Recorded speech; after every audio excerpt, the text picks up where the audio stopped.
الحمد لله رب العالمين الرحمن الرحيم مالك يوم الدين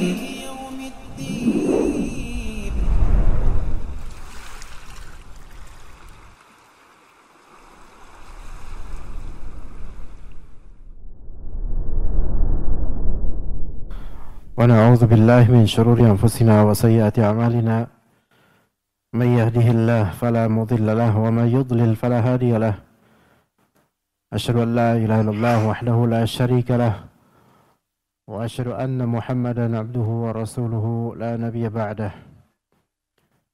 يا أيها الذين آمنوا اتقوا الله حق تقاته ولا تموتن إلا وأنتم مسلمون فإن أصدق الحديث كتاب الله وخير الهدي هدي محمد صلى الله عليه وسلم وشر الأمور محدثاتها وكل محدثة بدعة وكل بدعة ضلالة وكل ضلالة في النار أما بعد. Para jemaah sekalian rahimakumullah, insyaallah kita lanjutkan pengkajian tafsir Al-Quran surat Al-Baqarah ayat 13 sampai mudah-mudahan bisa sampai ayat 16 insyaallah ta'ala. Masih berkaitan dengan karakter atau kriteria orang-orang munafik yang telah kita bahas beberapa ayat tentangnya sebelumnya di pertemuan lampau di pekan lalu. Di ayat 13 ada keserupaan format dengan ayat sebelumnya, ayat 11 dan 12. Yaitu ketika mereka dinasihati, mereka ngejawab. Kemudian di ayat 14, mereka memiliki gejala bermuka dua. Ayat ke-15, Allah Subhanahu wa Ta'ala memberikan mereka hukuman di dunia. Dan ke-16 Allah Subhanahu wa Ta'ala menyebutkan hakikat perbuatan mereka itu seperti apa dan kesudahan mereka.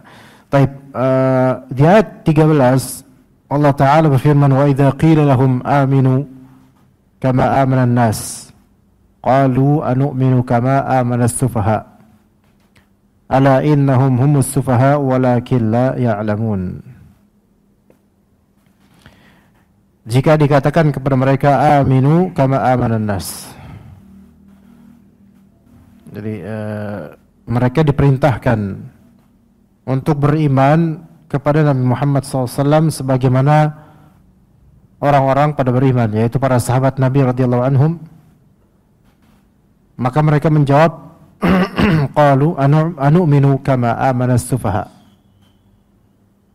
Apakah kami beriman atau apa, masa kami beriman seperti sufaha itu, orang-orang bodoh itu? Masa kami beriman kayak orang-orang bodoh itu? Jadi mereka menganggap para sahabat Nabi radhiyallahu anhum mereka adalah sufaha. Namun Allah Ta'ala balikan, ala innahum humus sufaha walakin la ya'lamun. Tapi mereka adalah hakikatnya ala innahum humus sufaha. Mereka adalah orang-orang bodoh itu sendiri. Tetapi mereka apa? Mereka enggak mengerti hakikat dari kebodohan mereka sendiri. Orang-orang munafik tidak mengerti hakikat dari kebodohan mereka sendiri. Ya. Nah, di sini kita bahas ayat tentang as-sufaha. As-sufaha dia adalah jama' dari safih. Ya. Yaitu al-sufaha al-jahalah. Orang-orang bodoh. Asal makna as-safah al-jahl. Ya. Asalnya makna as-safah al-jahl, kebodohan, yaitu kurang akal, lemah dungu dan semisal itu. Wastu'mila fi khiffat, kata para ulama, wastu'mila fi khiffatin nafsi li nuqsanil aql. Julukan safih atau safah ini digunakan terhadap gejala khiffatun nafs, yaitu jiwa yang rendah karena kurangnya akal. Ya, orang rendahan kurang akal, itu safih. Tapi safah, kebodohan, kesafahan gitu, itu kan ada beberapa bidang atau ada beberapa model. Safah dalam makna akidah itu orang-orang yang menyimpang dari segi akidah. Safah dari segi akhlak itu orang-orang yang tidak baik akhlaknya. Ada juga safah dari segi fikih, dan ini yang lebih kompleks sebenarnya karena akan ada kaitannya dengan hukum-hukum. Safah dari segi fikih ada kaitannya dengan hukum-hukum fikih seperti di masalah muamalat, jual beli.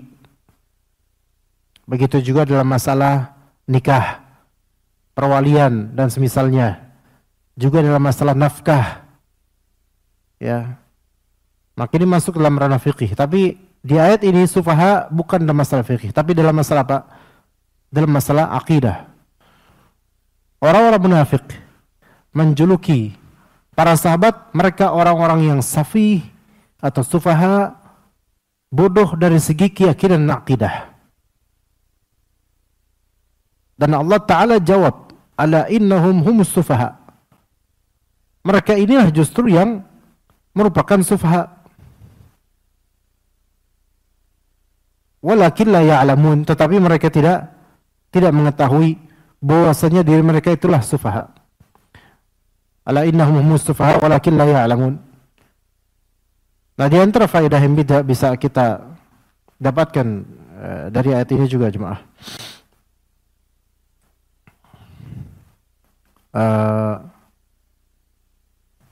Hendaknya orang yang kita dakwahi, kemudian dia ikut seruan kita, dia turuti nasihat kita, maka layak dan pantas untuk disebut kebaikannya dalam mengikuti seruan dan nasihat kita. Agar apa? Untuk memotivasi orang tersebut, karena kebaikannya kita sebut sehingga dia bisa istiqamah. Itu Anda jelaskan di sini. Kata Allah Azza wa Jalla, wa idza qila lahum aminu kama amana an-nas.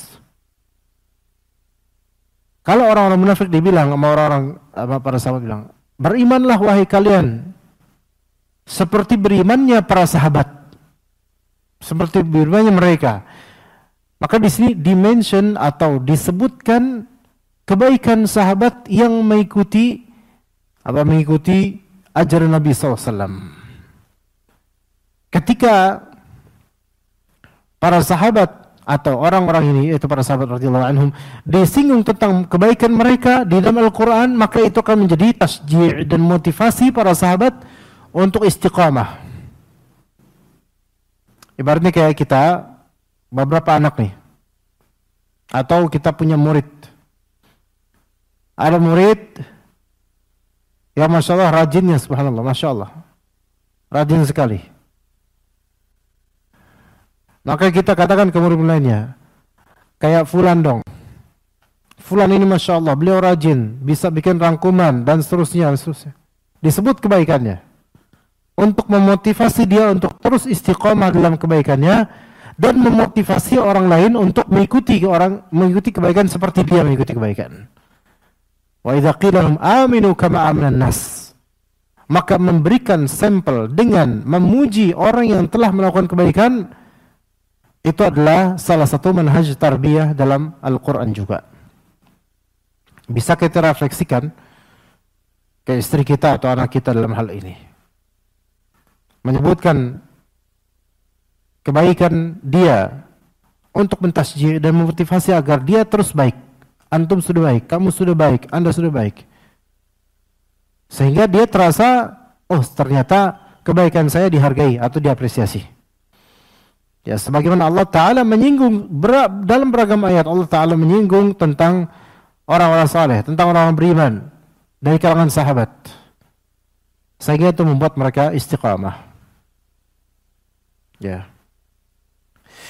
Baik, kemudian jemaah sekalian rahimani wa rahimakumullah.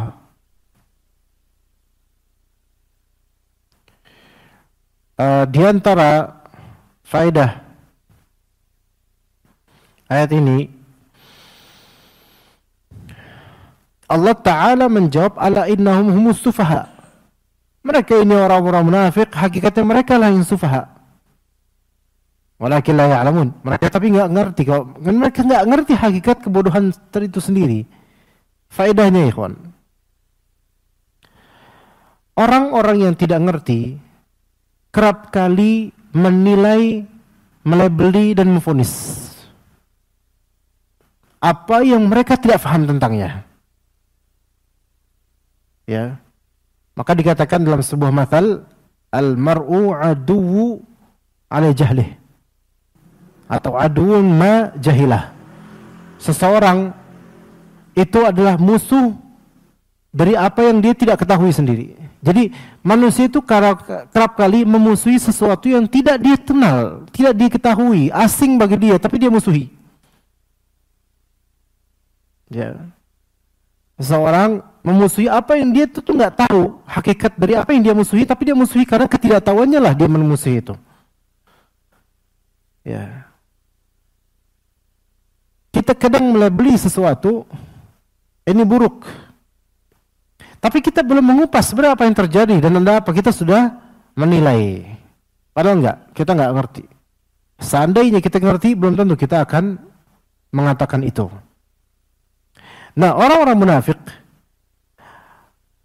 mereka tidak paham orang yang bijak seperti apa dan orang yang bodoh seperti apa.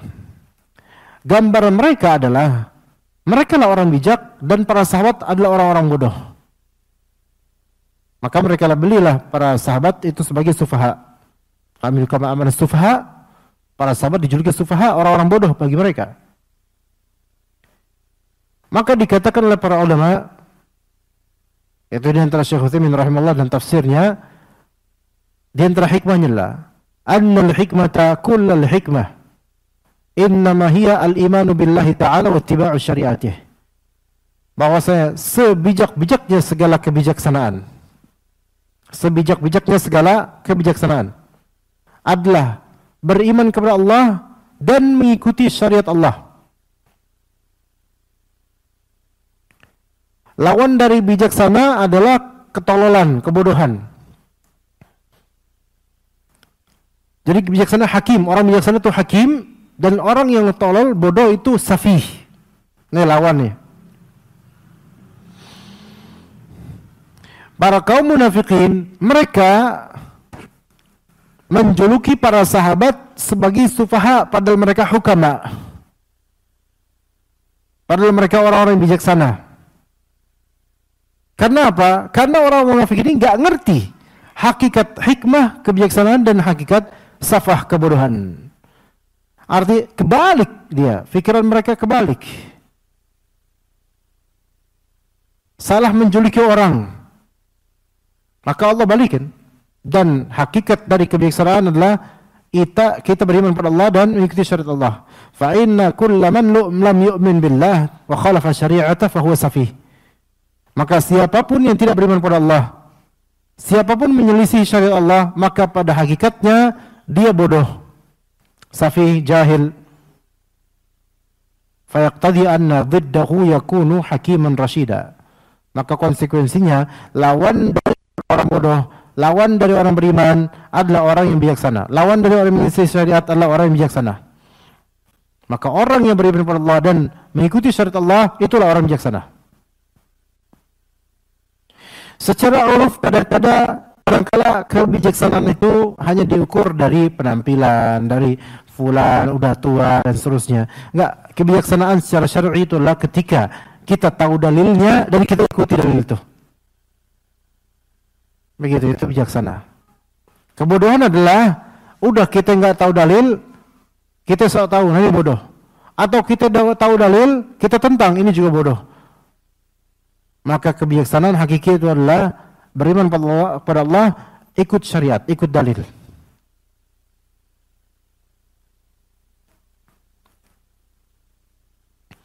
Ya, mereka hakikatnya adalah orang-orang sufaha. Dan di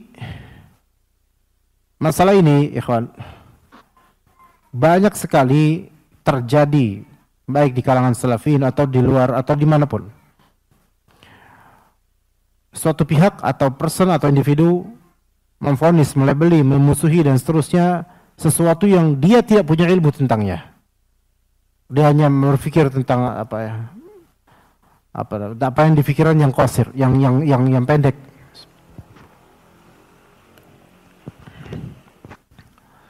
Bahkan untuk belakangan ini mungkin lagi banyak yang membicarakan, walaupun Anda tidak begitu memperhatikan, tapi kok beberapa ikhwan di media sosial membahas tentang masalah menyebut ustadz atau guru dengan antum. Ya, menyebut ustadz dengan antum. Karena ada, kalau nggak salah mungkin ada seorang ustadz yang mengatakan bahwa itu kurang beradab. Dan Anda setuju. Ya. Maksudnya kurang beradab di sini bukan berarti tidak ada akhlaknya, bukan. Tetapi lebih afdal secara uruf kita, kalau mau lebih beradab, lebih afdal kita menyebut sang ustadz atau guru kita dengan ustadz, bukan dengan antum. Kecuali mungkin kalau misalnya ustadz ini masih muda dan antum sudah tua misalnya, mungkin masih bisa lebih enggak masalah kayak antum. Tapi kalau memang guru ini atau ustadz ini punya fadilah atau punya kebaikan buat antum, maka usahakan jangan mengantum-antumkan ustadz antum. Ya, antum dari mana ustadz? Enggak. Ustadz dari mana, itu lebih afdal. Ya. Baik. Coba dibayangkan aja mana lebih afdal. Antum ngomong ke ustadz, Pak, ustadz rumahnya di mana? Oke, bagus ya. Antum rumahnya di mana, Ustadz? Dua-duanya bagus, tetapi mana yang lebih afdal? Ustadz rumahnya di mana? Itu lebih afdal. Yang kurang afdal, ente rumahnya di mana, Ustadz? Ini kurang. Gimana coba? Ini kembali kepada urf, kearifan lokal di zaman atau di tempat. Boleh jadi hal ini tidak baik di Indonesia, tapi baik di bagian Indonesia bagian lain. Artinya jemaah ini kadang ikhwan-ikhwan kita di media sosial membahas masalah-masalah dan membuat pendapat yang mereka sendiri itu nggak punya parameter dengan ilmu, tapi hanya terserah mereka mau apa. Terus mereka jadikan dalil, buat apa kita ngomong ke ikhwan atau orang lain dengan antum?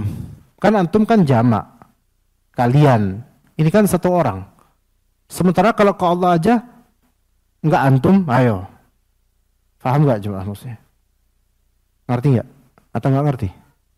Ini Pak, ana ngomong ke antum, sekarang ana ngomong ke Bapak.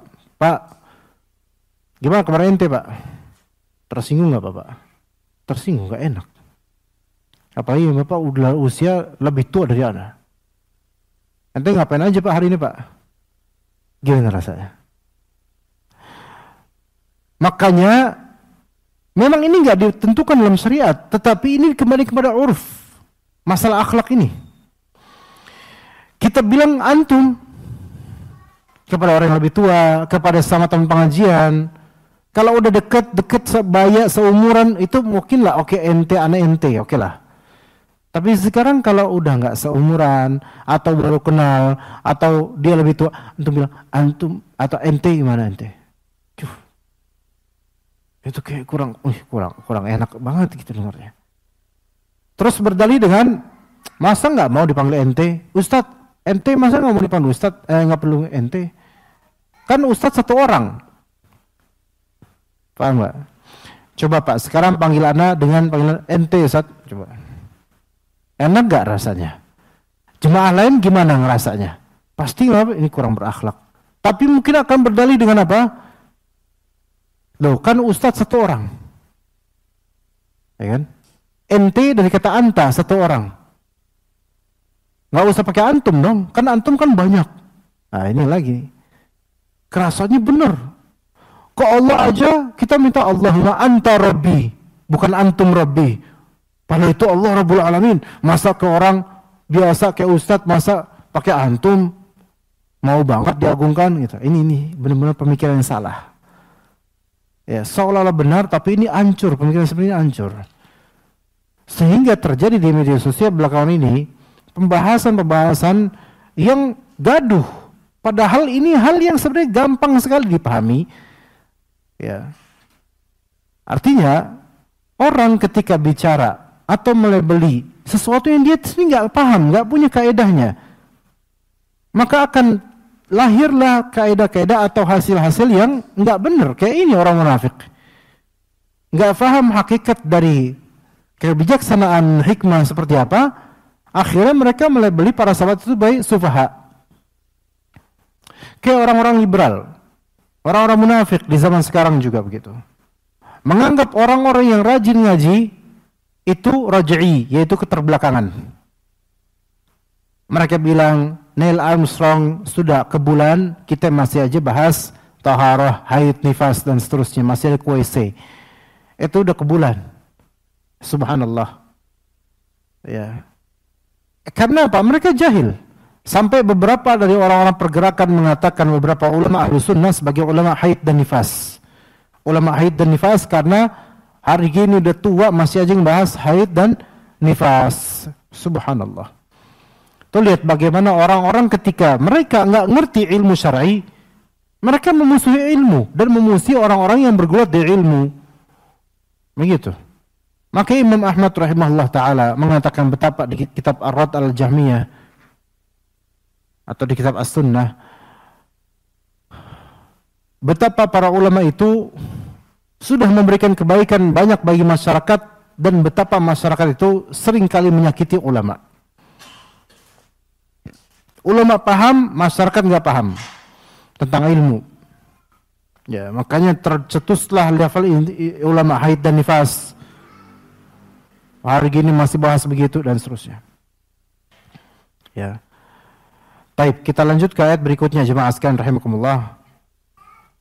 Maka kata Allah Azza wa Jalla di ayat setelahnya, yaitu ayat ke berapa? 14. Wa idza laqul ladzina amanu qalu amanna wa idza khalu ila syayatinihim qalu inna ma'akum innama nahnu mustahzi'un. Ketika mereka bertemu dengan orang-orang beriman, mereka bercorak dan berwarna sama dengan orang beriman. Qalu amanna, mereka berkata kami beriman. Kalimatnya sama ketika bertemu dengan orang-orang beriman. Wa idza khalau ila syayatinihim, tapi ketika mereka berkhulwat, mereka menyendiri dengan syaitan-syaitan mereka, kembali ke syaitan-syaitan mereka, apa kata mereka? Qalu inna ma'akum. Ini sewarna dengan syaitan mereka.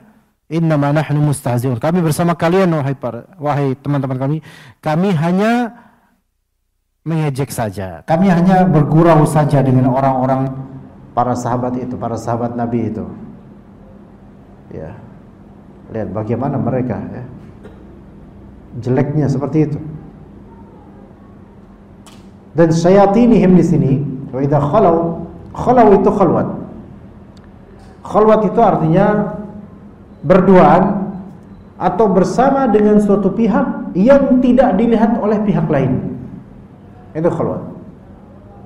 Bersama dengan suatu pihak yang tidak dilihat oleh pihak lain. Walaupun bukan berduaan saja, bisa lebih dari 2, 3, 4. Tapi kalau di sini maksudnya pertemuan ini tidak dilihat oleh pihak-pihak lain, maka ini masuk dalam khalwat. Wa idza khalau, makanya kamar mandi itu disebut juga baitul khala. Karena kosong, yaitu tidak dilihat oleh pihak lain gitu. Wa idza khalau ila syayatinihim, ketika mereka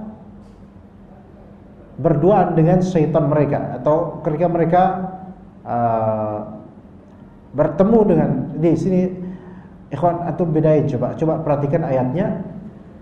Kan ayat ini kan wa idza laqul ladzina amanu qalu amanna, itu kan satu kalimat. Kalimat berikutnya apa? Kalimat kedua, wa idza khalau ila syayatinihim qalu inna ma'akum innama nahnu mustahzi'un. Perhatikan kata kerja setelah lafal idza. Kata kerja setelah lafal idza. Wa idza laqul ladzina amanu.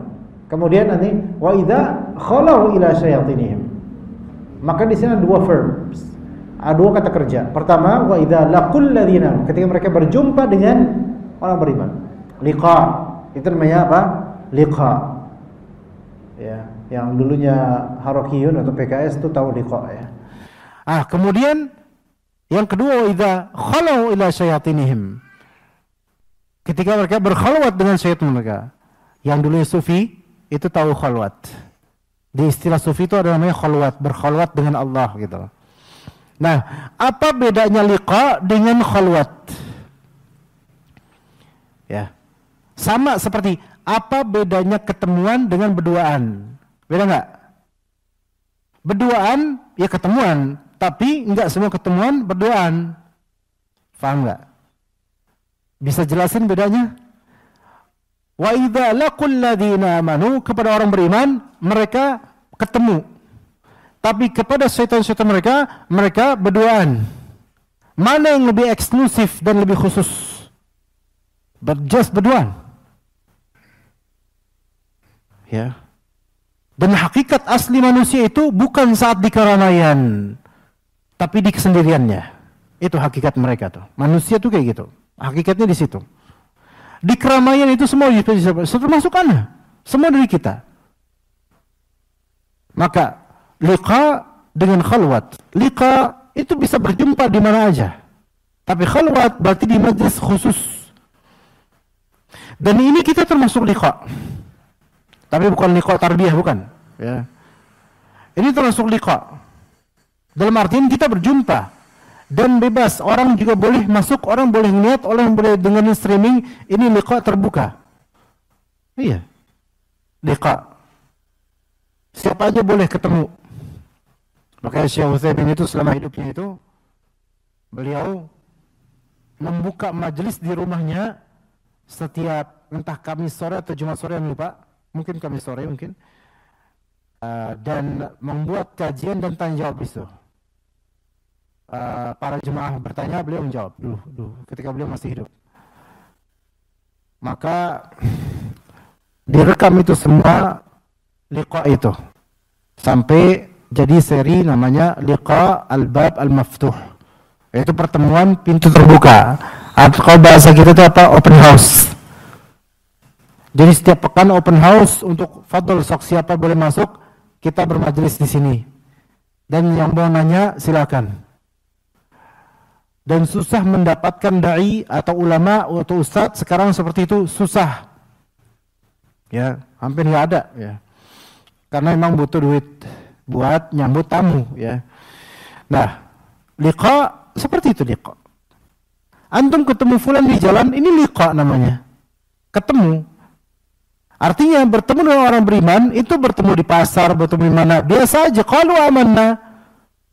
Ketika mereka bertemu dengan orang beriman, bertemu biasa, kami beriman. Tapi ketika mereka ada pertemuan private, wa idza khalau ila syayatinihim, ketika mereka berkhalwat, melakukan pertemuan yang tidak dilihat oleh pihak lain. Wa idza khalau ila syayatinihim qalu inna ma'akum, mereka bilang kepada syaitan-syaitan itu, kami bersama mereka. Siapa syaitan-syaitan itu? Kata para ulama, syaitan-syaitan ru'usihim syayatinihim berarti ru'usihim fil kufri, yaitu ru'us yaitu kepala, ru'us yaitu apa namanya Indonesianya, pemimpin mereka dalam kekufuran. orang besarnya mereka, pawangnya mereka, donatur mereka, itulah kita. Ibaratnya orang liberal, Pak. Dulu dedengkot liberal itu di era 2000-an awal dulu, itu gencar tuh di Indonesia, di Jakarta, Jabodetabek ini. Terutama dari Ciputat, ada kampus itu banyak juga. Nah, itu gembong liberal, enggak mungkin mereka menyuarakan liberalisme, pluralisme, persatuan antar agama, persamaan agama, kecuali apa? Kecuali pasti sudah ada sokongan dan sogokan dana dari orang-orang kafir. Ketika mereka tampil di publik untuk merusak kaum muslimin, menyatakan semua agama itu sama, dan banyak hal, mereka mengatakan innama nahnu muslihun, kami ini adalah orang yang berbuat baik. Ya. Mereka bilang qalu amanna, kami beriman, kami muslim, tapi kami muslim Islam liberal, itu tadi gitu tuh. Berganti kemudian tahun 2010 kemari ada Islam Nusantara, aliran Nusantara. Ketika ini menjadi lelucon dan sudah tidak laku lagi, mulai sekarang Islam apa? Moderat dan seterusnya. Nama-nama diganti, ya. Nah,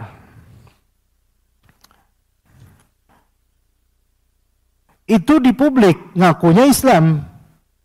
Namun ketika ke donatur yang selama ini ngasih mereka makanan, ya, sogokan, santunan, majikan mereka ini, maka mereka betul-betul memperlihatkan perlawanan kepada Islam. Inilah munafik. Di batin, di kesendirian, di pertemuan khusus, mereka anti-Islam. Ya, munafik seperti ini. Sampai ada seseorang yang dia adalah Nasrani tadi ya, dan masih Nasrani. Semoga Allah kasih hidayah orang ini. Dia Nasrani, bahkan termasuk orang gereja lah gitu loh ya. Orang yang katanya taat di gereja. Terjadi permasalahan di pikirannya tentang ketuhanan dan agama, dan mengalami futur dalam beragama Nasrani, juga karena masalah ekonomi dan seterusnya. Akhirnya dideketinlah dia oleh seseorang yang kelihatannya pastor yang sangat baik dan peduli, dan ternyata ini pastor adalah salah satu pemimpin gereja setan di Indonesia. Akhirnya lama-lama masuk. Tadinya semua manis dan sangat perhatian, sebagai perhatian seorang pendeta kepada dombanya atau jemaahnya. Namun pada akhirnya ketahuan hakikat mereka ini, dia akhirnya diajarkan satanisme untuk membenci semua agama dan mengatakan semua agama itu sama. Ingat loh, mengatakan semua agama itu sama. Ini hati-hati dan berbahaya. Karena kata Allah, inna dina indallahil Islam, ini jurang kekufuran ini jadinya.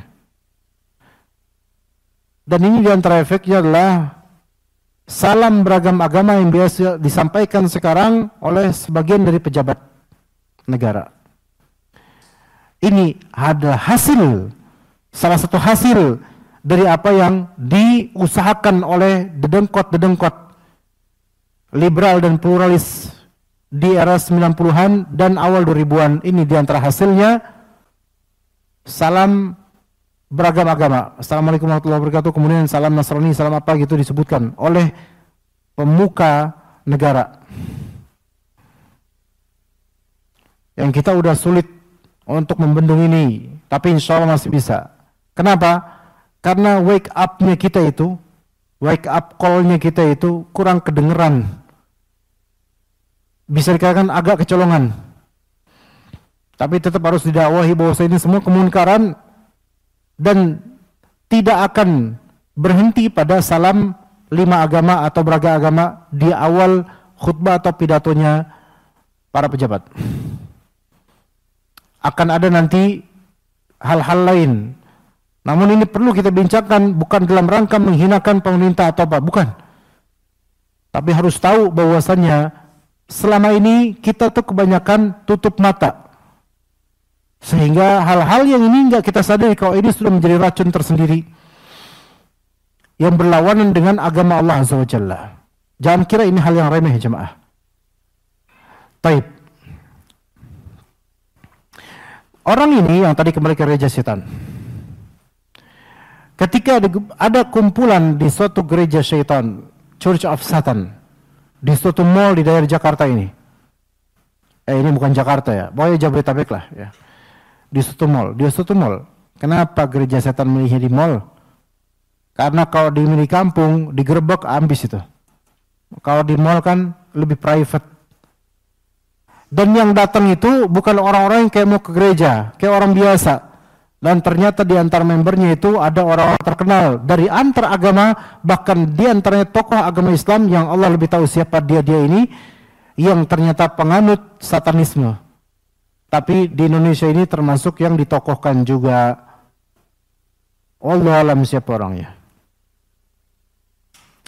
Tapi ketika tampil di publik mewakili umat Islam, cuman ketika ke gereja setan mengamini setan-setan ini, persis seperti ini. Wa idza khalau, ada rapat khusus eksklusif dengan setan-setan di gereja setan, maksud setan ini didengkot mereka di gereja setan, maka mereka bilang, inna ma'akum, kami bersama kalian, inna ma nahnu mustahzi'un. Tapi kita masih jam 3 sebenarnya, tapi nggak apa-apa, mungkin azan asar apa-apa itu. Tuh, jam 3 Pak.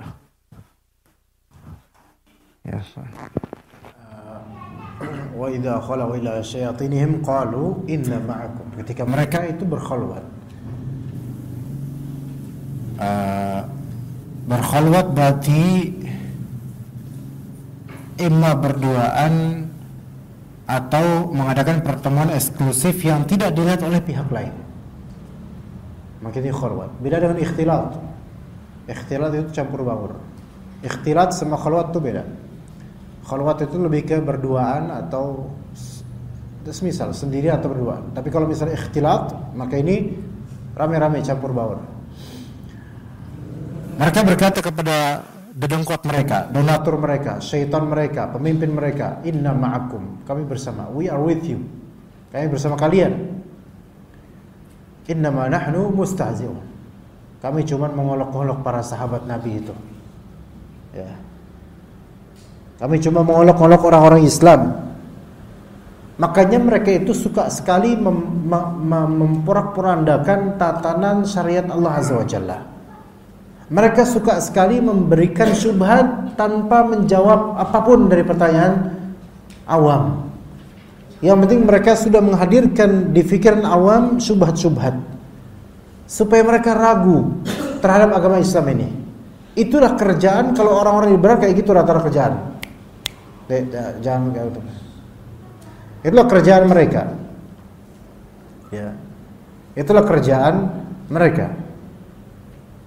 Memberikan syubhat, mengotori pikiran kaum muslimin. Ya.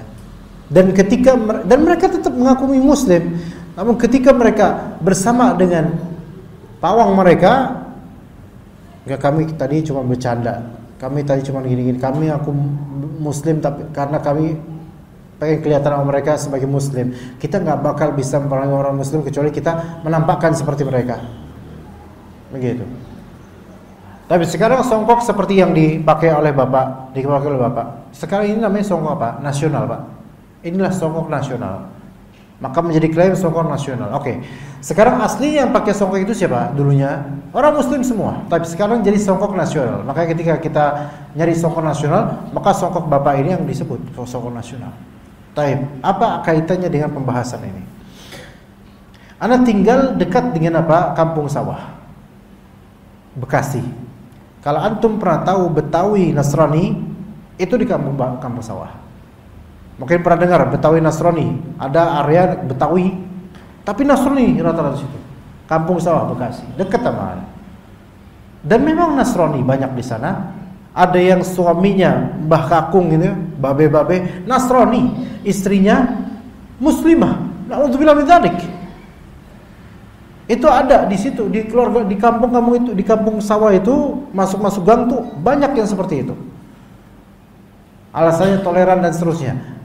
Nah, pakaian mereka yang Nasrani itu kerap kali mirip dengan pakaian yang kita pakai dari kaum muslimin. Yang aslinya itu adalah pakaian yang biasa pakai orang muslim. Sehingga kalau mereka lewat, antum pasti ngira ini orang muslim. Padahal ini pendetanya. Jenggotan juga, Pak. Lebih lebat daripada Bapak. Warna putih juga kadang jenggotnya ada. Pakai songkok, baju koko. Ya. Antum assalamualaikum, dia jawab waalaikumsalam. Kan orang Nasrani banyak gitu. Gimana kabar ente? Alhamdulillah katanya. Suruh dia syahadat, gak bakal mau. Karena ini pendetanya. Itu bisa cari loh, gimana? Ya.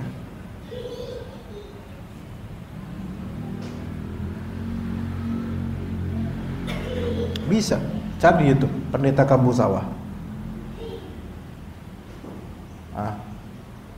Pakai sarung dan peci di gereja.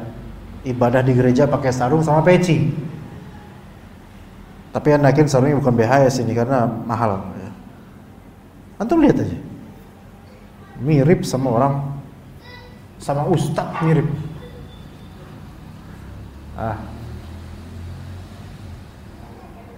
Orang jadi apa? Ngira ini muslim. Walaupun yang pakai namanya pakaian sebenarnya pakai baju koko. Ini kan asli koko dari Cina sebenarnya pakaiannya. Tapi sekarang notabene ini kan udah muslim gitu loh. Lihat. Anda tinggal dekat Kampung Sawah, tiap hari Anda lewat Kampung Sawah. Memang kelihatan wajah-wajah gini loh. Kalau nggak pakai songkok, nggak pakai ini, mungkin pakai pakaian biasa, itu kelihatan aura orang nggak pernah wudu kelihatan, Pak. Nasrani ini, tahu kita. Tapi kalau udah pakai songkok, udah pakai peci, udah pakai baju koko, apalagi sarung, Muslim. Ternyata disuruh syahadat nggak mau. Ya, dan itu termasuk tradisi yang kuat di sana. Udah biasa dalam satu keluarga ada beragam agama, udah biasa. Dan itu sukunya banyak yang Betawi di situ. Kalau antum nyari Betawi yang Nasrani di situ, di mana-mana nggak ketemu antum Betawi rata-rata. Dulu anda nggak kepikiran, anda juga turun Betawi, nggak ada pikiran Betawi kok Nasrani itu nggak sampai pikiran gitu loh. Segaganya walaupun nyablak masih Muslim gitu loh, rata-rata gitu. Ini Betawi Nasrani, subhanallah. Dan pakaiannya itu mirip dengan pakaian orang Muslim. Ya, gitu ikhwan. Mereka mengejek orang-orang Islam ketika berkumpul dengan sesama mereka. Maka Allah yastahzi'u bihim wa yamudduhum fi tughyanihim ya'mahun. Allah Subhanahu wa taala yastahzi'u bihim. Allah taala olok-olok mereka. Allah taala hinakan mereka. Wa yamudduhum fi tughyanihim ya'mahun, dan Allah taala biarkan mereka terombang-ambing dalam tughyan mereka, yaitu dalam kesesatan mereka. Tughyan maknanya asli bukan sesat. Tughyan itu maknanya adalah melampaui batas. Al-utu, berlebihan, takabbur, kekufuran. Jadi Allah Ta'ala biarkan mereka terombang-ambing di sana. Ya'mahun maknanya terombang-ambing. Kalau di Indonesia dalam bahasa Arab, ya'mahun yatahayyarun, yaitu yataraddadun. Seperti apa taraddud dan tahayyur itu? Kayak gini taraddud, Pak. Taraddud itu kayak orang linglung. Dia mau ke sana, udah sampai situ nggak jadi, balik lagi. Ke situ nggak ya? Nggak deh. Tapi kayak ke situ udah enak ya. Tapi ya. Ini namanya tahayyur, taraddud, al-amah. Nah, orang munafik tanpa mereka sadar sebenarnya sering kayak gitu kelakuannya. Pelin-pelan. Ragu-ragu mau ke sana, mau ke sini. Kenapa? Karena mukanya banyak. Mukanya banyak. Naruh kaki di mana-mana. Ya. Mau gini ragu karena apa? Karena dia harus nutupin identitas aslinya. Ragu. Nah, coba kalau misalnya kita nih pakai baju koko, pakai baju yang membuat kita terlihat Islami lah gitu. Terus kita itu apa adanya dengan Islamnya kita, berbangga dengan Islami kita, nggak menyembunyikan kekufuran di hati kita. Antum mau ke belahan bumi mana, sebenarnya santai aja, kecuali kalau memang di daerah yang orang Islam bakal dibunuh gitu, itu beda hal. Dimanapun di Depok atau di Bogor ini, di Jabodetabek ini, antum mau kemana aja, malu nggak pakai ini, pakai baju koko, pakai nggak malu, insyaallah, nggak malu. Paulu hatta antum pakai sarung ke gedung-gedung besar. Anak kalau kajian, apalagi sebelum pandemi, undangan kajian gedung di lantai 20, lantai berapa, anak pakai sarung dulu, Pak. Ada orang semi Indo, ya, agak Cina Indo gitu, di suatu tempat gedung besar, di lift, dia ngeliatin anak ngeliatin balik. Padahal boleh jadi ini gedung punya dia, ngeliatin balik. Kenapa? Nggak apa-apa. Ya, maksudnya adalah isyaratnya, kenapa Pak lihat-lihat gitu? Ya anda mensiarkan Islam nggak masalah di gedung-gedung itu. Kajian misalnya di Trans 7, Trans TV atau di gedung itu, ada gedung Bank Mega. Kadang dulu pakai sarung, kalau sekarang karena udah kemana-mana pakai sarung susah, apalagi hujan kayak gini. Itu pakai sarung, dilihat nggak masalah. Bahkan lama-lama terbiasa mereka. Kita mensiarkan identitas Muslim kita, khalas. Nah sekarang kalau misalnya ada orang dia mau kelihatan Islami, malu. Ada orang kayak gitu. Tapi kalau kelihatan pakai topi sinterklas, pede, padahal KTP Islam, ini baru dipertanyakan nih orang nih. Ya. Ada teman anak, teman Libya, sekelas dulu dia dan dia orang Lampung, dia bilang gini, ana dakwah di kampung anak, kata dia gitu. Saya antum kenapa isbal? Kenapa antum isbal? Ini nanyanya di kelas Libya, di dalam kelas gitu. Ini dia orang Haroki sebenarnya. Dia bilang, ana itu dakwah di kampung ana. Terus apa urusannya dakwah sama isbal, kata. Kalau ana di sana nggak isbal, ana nggak diterima dakwahnya gitu. Coba apa sih ngomong orang? Coba ngerti nggak logikanya? Kalah jengking aja bingung dengernya. Logikanya logika kebalik gitu lah, apa coba? Antum kenapa isbal? Dia bilang, ana dakwah di kampungan di Lampung. Kan kalau misalnya dakwah kan pas liburan, bukan pas lagi di Libya. Ana dakwah di Lampung. Lah terus kenapa? Kalau ana nggak isbal, ana nggak ditanya, nggak diterima dakwah ana di kampung. Paham nggak antum maksudnya, Pak? Jadi karena supaya diterima dakwah di kampung di Lampung, Bandar Lampung, dia harus isbal di Libya. Coba. Ini sampai linggis ngambang di kolam, ini nggak bakal terjadi. Ini logika masuk ini. Coba Pak. Ini misalnya nih antum nih. Antum pas lagi sholat di Masjid At-Tauhid, antum isbal. Anu tanya ke antum, kenapa antum isbal? Karena lagi sholat. Ana mendakwahi keluarga ana di rumah. Loh emang kenapa kok antum? Apa hubungannya? Kalau ana nggak isbal, ana dikira salafi, sehingga ana nggak bakal diterima dakwahnya. Coba, apa coba? Ngerti nggak antum maksudnya? Antum aja berusaha nyambung aja nggak nyambung, saking nggak nyambung ini alasan. Ana aja nggak bisa meyakinkan antum untuk paham alasan ini. Kalau misalnya dia mau isbal dan dia tahu itu pelanggaran, ya udah tinggalin isbal. Kalau alasannya pengen berdakwah di kampung dan harus isbal, jadi harus melanggar dulu baru diterima dakwahnya. Kira-kira masuk nggak logika itu coba? Gini, antum mau dakwahin para peminum khamr. Oke? Apakah antum harus ikutan datang? Bang, lagi minum bang, ajak dong bang, biar saya bisa dakwah. Ayo ikut dah. Ayo. Apa nih, topi miring apa nih? Boleh bang, cicip.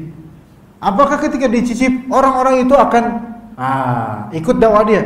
Kita sebenarnya nggak boleh bro, kayak gini nggak boleh bro. Ini nggak boleh, haram. Tuh orang kira-kira, lah lu sendiri ngapain barusan? Lakukan diajak, kan gitu. Terus kemudian di tempat lain di kantor dia menegak khamar juga. Ditanya sama teman kawannya, lah Pak kenapa kok minum bir Pak? Saya itu dakwahin teman-teman saya yang di kampung lagi pada minum bir. Kalau saya nggak mabok juga kayak dia, nggak diterima dakwah saya. Bahlul nggak kira-kira? Itu udah sampai sini udah paham dah tuh. Kalau orang munafik tuh kira-kira gimana? Lebih bahlul daripada itu. Kerap kali logika mereka tuh amburadul, pengen memberikan kebaikan dan seterusnya. Padahal mereka itu menawarkan keburukan, tapi alasannya kebaikan. Dan kalau ketemu orang beriman, ngaku-ngaku pura-pura beriman. Tapi ketika mereka bersama dengan golongan mereka, ngaku-ngaku bersama mereka, nemplok sama sini. Udah kayak lalat sama sini nemplok. Ya. Di mana di situ ada kotoran, di situ dia meraup kotoran itu. Di mana di situ ada kebaikan, dia akan bertelur di situ. Itulah orang-orang munafik tuh. Ya seperti itu. Maka kata Allah Azza wa Jalla, ulaika alladziina ishtaraw, kata Allah Azza wa Jalla di ayat seterusnya ya. Ulaika alladziina ishtaraw ad-dhalalata bil huda fama rabihat tijaratuhum wa ma kanu muhtadin. Mereka adalah orang-orang yang membeli kesesatan dengan petunjuk. Jadi petunjuk itu jadi sebagai harganya yang dibayar, dan kesesatan sebagai muthmannya, sebagai barang dagangan yang dia ambil. Jadi barter. Dia jual keimanan dan dia ambil, dia beli kekufuran. Fama rabihat tijaratuhum, maka tidak beruntung perdagangan dan perniagaan mereka di sini. Wa ma kanu muhtadin, dan mereka tidak dapat hidayah dengan perniagaan tersebut. Kita itu ya, kalau misalnya jual beli dapat hidayah dari jual beli kita, itu kan berkah berarti. Artinya hidayahnya seperti apa? Yaitu setelah kita berhasil menjual ini, kita bisa save modal, kemudian kita kulakan lagi. Nah, itu kan hidayah, semua baik, itu normal. Atau kita beli sesuatu, kan kita dapat manfaatnya, kita manfaatin untuk kebaikan. Ini hidayah namanya. Tapi orang kalau jual beli nggak dapat hidayah itu kayak gimana? Kayak gini. Dia jual, dah alhamdulillah dapat harga modal ada, laba ada. Modal laba-laba dia belanjain buat kesenangan dia. Ini orang nggak jadi pedagang kayak gini. Nggak dapat hidayah, habis modal dia buat kesenangan hidupnya. Atau dia beli sesuatu, setelah dia tahu ini bermanfaat, dia malah manfaatin untuk hal-hal yang buruk buat dirinya. Maka ini nggak dapat hidayah setelah membeli sesuatu. Nah, orang munafik begitu. Ketika mereka menjual Islamnya atau menjual iman, mereka mendapatkan kesesatan. Andai kala yang mereka dapatkan kebaikan, terus tidak mereka manfaat kebaikan itu, ini sudah nggak dapat hidayah. Apalagi yang mereka dapatkan bukan kebaikan, racun. Pak, kalau misalnya antum beli sesuatu, ternyata antum beli roti, antum biarin sampai busuk, sampai tengik tuh roti. Ini kan nggak dapat hidayah kita berarti dalam masalah membeli ini, mubadzir. Itu padahal aslinya roti itu bermanfaat. Lah sekarang yang kita beli bukan roti, kita beli apa? Racun. Terus kita manfaatin racun itu buat diri kita, mati nggak? Mati. Itu orang kafir, orang munafik, mereka ambil racun kekufuran, dan mereka nggak bakal dapat hidayah dari apa yang mereka beli itu, karena mereka telah membuang keimanan mereka. Taib, mungkin kita cukup sampai sini ikhwas sekalian ya, karena ada masih panjang jalannya untuk pulang. Barakallahu fikum jami'an. Insyaallah kita ketemu pada pertemuan mendatang membahas ayat berikutnya insyaallah, ayat 17, 18 dan seterusnya kalau bisa ya. Insyaallah taala. Wassallallahu ala nabiyyina Muhammad wa ala alihi wa sahbihi ajma'in. Subhanakallahumma bihamdika asyhadu an la ilaha illa anta